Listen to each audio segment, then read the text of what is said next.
आदर्श news देख रहे हैं आप और मैं हूं आपके साथ दक्षा प्रिया।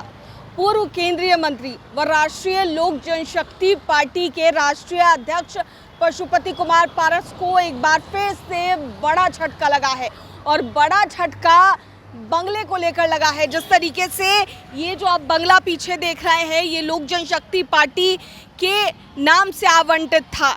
इससे पहले आपने देखा होगा कि एक लेटर जारी किया गया जिसमें लिखा था कि जो बंगला है इसका आवंटन रद्द किया जा रहा है। इसके ठीक बाद अगर अब बात करें तो भवन निर्माण विभाग की तरफ से एक अधिसूचना जारी की गई है और उस अधिसूचना में साफ तौर से बताया गया है कि अब ये बंगला जो है वो चिराग पासवान को आवंटित किया जाएगा। जी हाँ, केंद्रीय मंत्री रहे पशुपति कुमार पारस के लिए एक बहुत बड़ा झटका है, क्योंकि इससे ठीक पहले उन्होंने केंद्रीय मंत्री पद से इस्तीफा दिया था। इसके बाद उनका जो बंगला था उसका आवंटन रद्द किया गया और अब ये जो आवंटन है ये चिराग पासवान को मिलने जा रहा है। और इसको लेकर के लगातार जिस तरीके से बातें की जा रही थी कि ये बंगला आखिर किसको जाएगा और क्या होगा जब आवंटन रद्द किया गया था। फिलहाल हम अंदर की तस्वीरें दिखा रहे हैं, ये देख सकते हैं कि अंदर की तस्वीरें हैं। ये वही बंगला है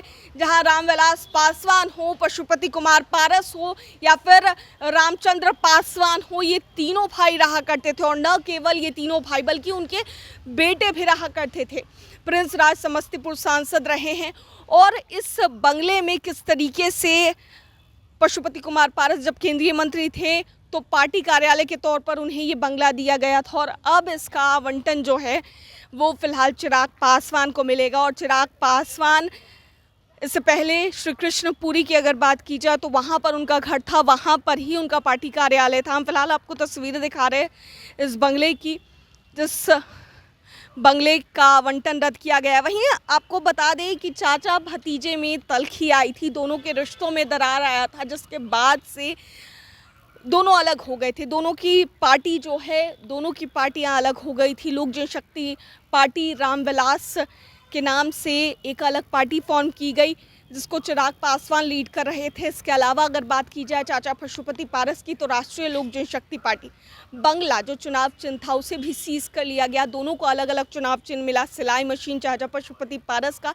तो हेलीकॉप्टर चिराग पासवान का। अब ऐसे में जब से चिराग पासवान केंद्रीय मंत्री बने हैं तो इसके ठीक बाद उन्हें चाचा का मंत्री पद तो मिला ही, इसके बाद अब जो बंगला था उसका आवंटन रद्द किया गया है। अब ये आवंटन जो है वो चिराग पासवान को मिलेगा। तो यही वो बंगला है और यहीं पर आप देख सकते हैं कि कार्यालय बनाकर तैयार किया गया है राष्ट्रीय लोक जनशक्ति पार्टी का। हम आपको अंदर की भी तस्वीरें दिखा रहे हैं।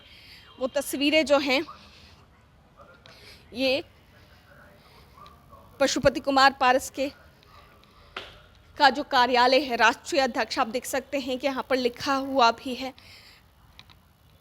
उनका है। इसके अंदर पशुपति कुमार पारस बैठा करते हैं। इसके अलावा अगर अंदर की बात की जाए तो आप देख सकते हैं कि यहाँ पर लोगों से मिलते हैं पशुपति कुमार पारस, यहाँ पर लोगों से बातचीत करते हैं, जो भी उनके गेस्ट आते हैं यहाँ पर रुकते हैं।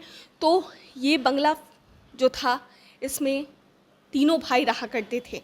लोक जनशक्ति पार्टी के नाम से इस बंगले का आवंटन था, लेकिन चाचा भतीजे के अलग होने के बाद जिस तरीके से दोनों के रिश्तों में दरार आई, सब कुछ अलग हुआ।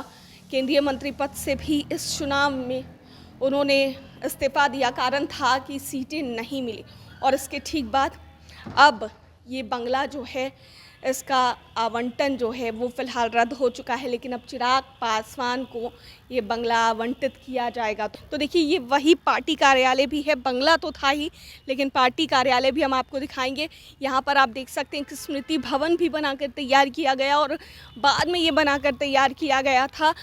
जिस तरीके से आप देख सकते हैं रामचंद्र पासवान जो कि प्रिंस राज के पिता थे और समस्तीपुर से सांसद भी रह चुके हैं रामचंद्र पासवान, उनकी स्मृति भवन का यहाँ पर निर्माण किया गया। उस तरफ अगर बात की जाए तो पद्म भूषण रामविलास पासवान की स्मृति भवन का निर्माण किया गया है और इसके अलावा ये पार्टी कार्यालय भी है। अब ऐसे में ये बंगला जो है ये अब चिराग पासवान के नाम से आवंटित होने वाला है। तो एक बड़ा झटका जो है वो लगा है चाचा पशुपति कुमार पारस को और जिस तरीके से भवन निर्माण विभाग की तरफ से अधिसूचना जारी की गई है जहां पर आवंटन रद्द किया गया है, तो एक बड़ा झटका चाचा पशुपति कुमार पारस के लिए ये है। कैमरा पर्सन ऋतिक के साथ मैं दक्षा प्रिया, दर्श न्यूज़, पटना।